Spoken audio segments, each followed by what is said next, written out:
Hello viewer, the Nameless Scholar here. Before I begin this video, I have an announcement to make. I now have a Patreon. For now, I will only offer early access to my videos, and if any of you are charitable enough to donate to me, I would be forever grateful. Now, I will be talking about Nurgle, the chaos god of disease and pestilence. Nurgle seems to be very straightforward, almost bestial to the point one would wonder why anybody would actually want to become a plague-ridden, bloated walking corpse. Now, I am going to make a contrast. When I started getting into Warhammer 40k, Tzeentch intrigued me very much because at the time, I was reading a lot of H.P. Lovecraft's stories, and I had likened Tzeentch to Nyarlathotep. And being the god of change, knowledge, magic, and fate, he seemed like the most Lovecraftian of the dark gods, which he is. Now, Tzeentch's followers show themselves as more sophisticated and knowledgeable, whereas Nurgle's followers are jovial, even in their decaying condition. What most people find disgusting, they find to be blessings. They almost seem to have some sort of Stockholm syndrome. Which makes one wonder, why would anybody be willing to become the servant of the Lord of Decay? Tell me, do you get tempted to get sick? Even a child that fakes illness does it to not go to school. You wouldn't. And what do you feel when you look at Nurgle's followers? Revulsion? Disgust? Fear? What of the men that fight them? What do they think of these lumbering, bloated bodies jovially approaching towards them with rusted weapons, like they want to be their friends? Those who fight Nurgle feel the despair, with themselves growing weak. That's why disease is a feature, not a flaw. Neither is their demeanor. Another thing, don't you think that it is weird that the other gods embody emotional things? Khorne embodies rage and hatred. Slaanesh embodies excess in all of its forms, pleasure and pain. Tzeentch embodies change and magic. But why does Nurgle embody disease? Tell me, does Khorne embody blood? Or does he simply want blood to be spilled? And what of those who face the servants and the demons of Nurgle? Let me remind you how Slaanesh corrupts a person for further contrast. Slaanesh corrupts you by tempting you with what you want most, what you don't have, what you lack in life. It makes you pursue it. The pursuit and the worldly pleasure become spiritually fulfilling.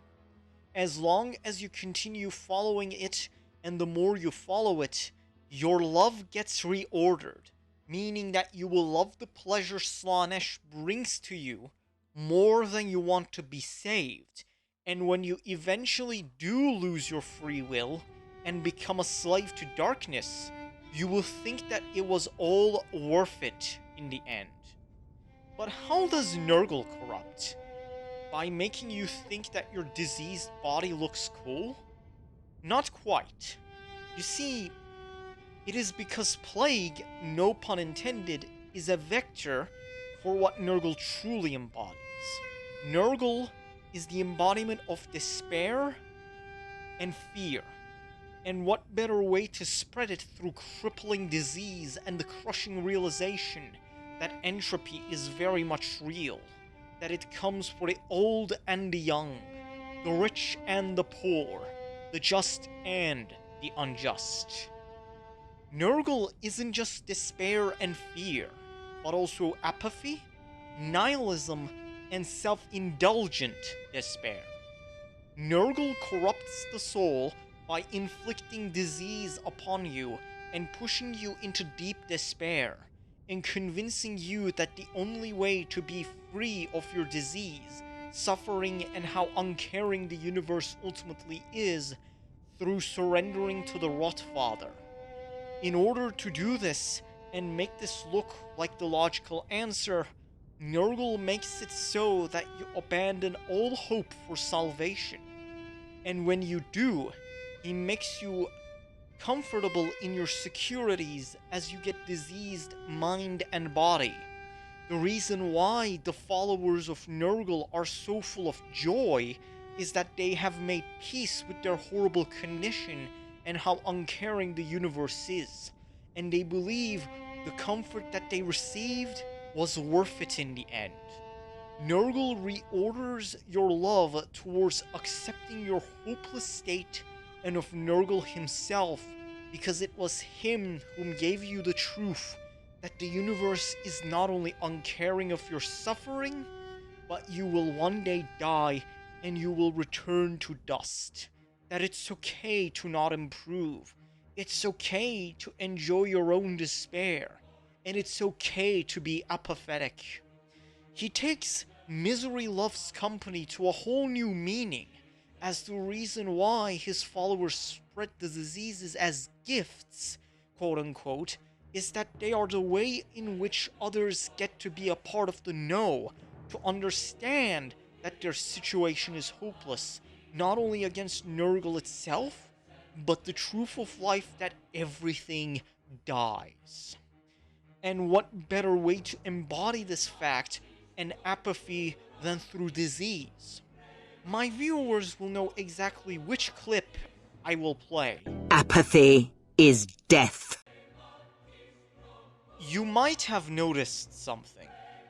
I have stated that Nurgle embodies death, entropy, and that the universe doesn't really care whether or not you suffer.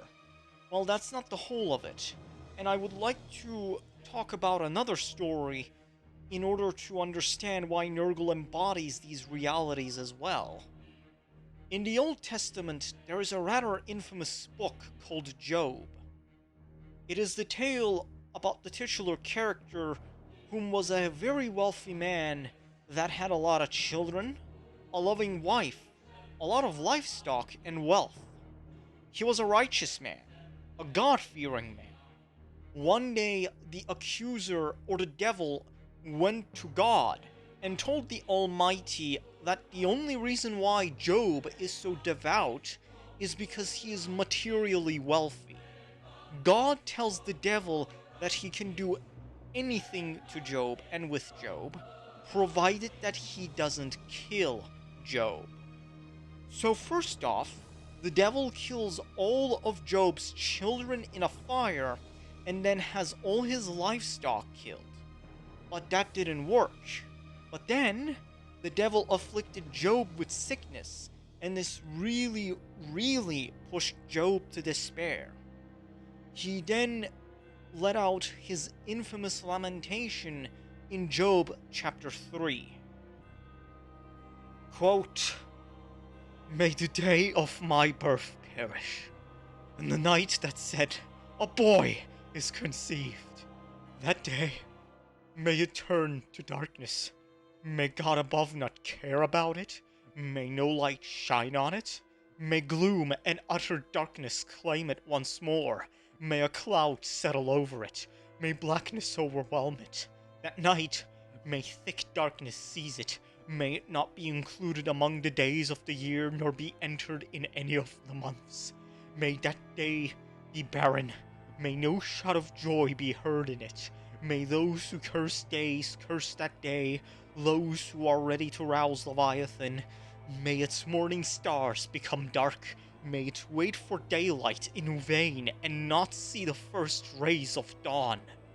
For it did not shut the doors of the womb on me to hide trouble from my eyes.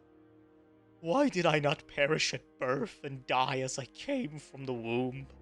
Why were there knees to receive me and breasts that I might be nursed? For now I would be lying down in peace. I would be asleep and at rest with kings and rulers of the earth, who built for themselves places now lying in ruins, with princes who had gold, who filled their houses with silver. Or why was I not hidden away on the ground like a stillborn child, like an infant who never saw the light of day? There, the wicked cease from turmoil, and there the weary are at rest. Captives also enjoy their ease. They no longer hear the slave drivers shout. The small and the great are there, and the slaves are freed from their owners. Why is light given to those in misery, and life to the bitter of soul, to those who long for death that does not come, who search for it more than for hidden treasure, who are filled with gladness and rejoice when they reach the grave? Why is life given to a man whose way is hidden, whom God has hedged in? For sighing has become my daily food. My groans pour out like water. What I feared has come upon me. What I dreaded has happened to me. I have no peace, no quietness. I have no rest, but only turmoil. Even as his wife told Job to curse God and die, Job wasn't broken. He was still holding on to his faith in God. Whereas the three of his friends, Eliphaz, Bildad, and Zophar, tell Job that he must have committed a secret grave sin to have been afflicted so badly. But Job, despite berating God for his predicament, retains his innocence and holds onto his faith. When he demands God give him answers, God first tells Job's friends to go away, and then asks Job a bunch of rhetorical questions such as, "Where were you when I laid down the foundations of the earth?" And after these questions, Job's wealth and livestock redoubles, and he has new children. Most people just take the ending for granted, because most people are unwilling to realize that Job is the bleakest book in all of the Bible alongside Ecclesiastes. The moral of the book of Job is that life is unfair. Nothing is owed. It rains on the just and the unjust alike. Divine justice is not obligated to move in human time. Job was a good man, but he still suffered. So there is no such thing as a, quote, you do good thing, good things happen to you. You do bad thing, bad things happen to you, unquote. Which means suffering cannot always be equated to divine punishment. However, Warhammer has a much different logos than Christianity, or even Judaism for that matter.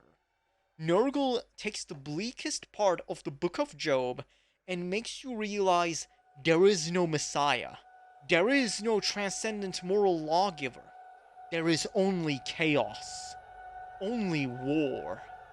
That you will die, fade into nothing, and after those who knew of you too have passed on, it will be as though you never, ever lived.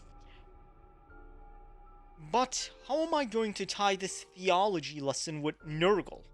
Well, we can perfectly see how it correlates, as well as why Nurgle is so terrifying, from his masterwork, Nurgle's Rot, or sometimes referred to as just the Rot.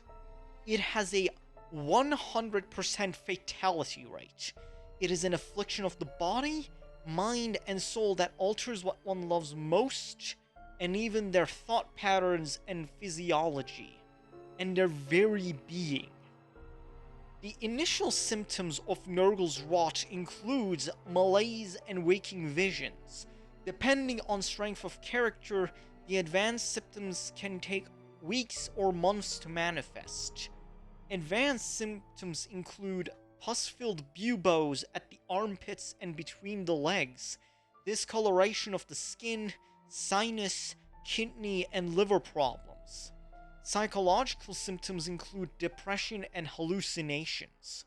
The disease will make you physically weak, unable to resist while hallucinations besiege your mind.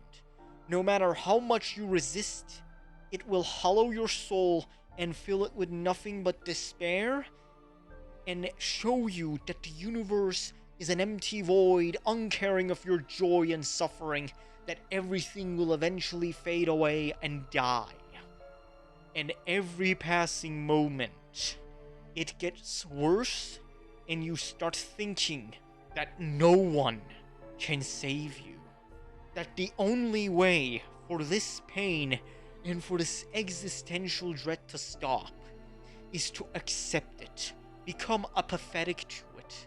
Surrender to Grandfather Nurgle, and let him bless you with this truth and the removal of your pain. When the subject eventually surrenders their soul to Nurgle, the final stage of the rot begins, and when it is complete, they transform into a plague bearer, the foot soldiers and the lesser demons of Nurgle. For that is the fate of all who are afflicted with Nurgle's rot, as well as the eventual fate of all who would dare to defy entropy itself, whether through seeking immortality or fighting against the forces of Nurgle. Friedrich Nietzsche once wrote in Beyond Good and Evil, quote, "He who fights monsters should see to it that he himself does not become a monster. If you gaze long into the abyss gazes back into you," unquote. That is the fate of all those who fight against Nurgle for long periods of time. They either die a hero, or they live long enough to see themselves joyfully spreading the gifts of the Grandfather. I am the Nameless Scholar. Thank you for watching my video, and don't you dare go hollow.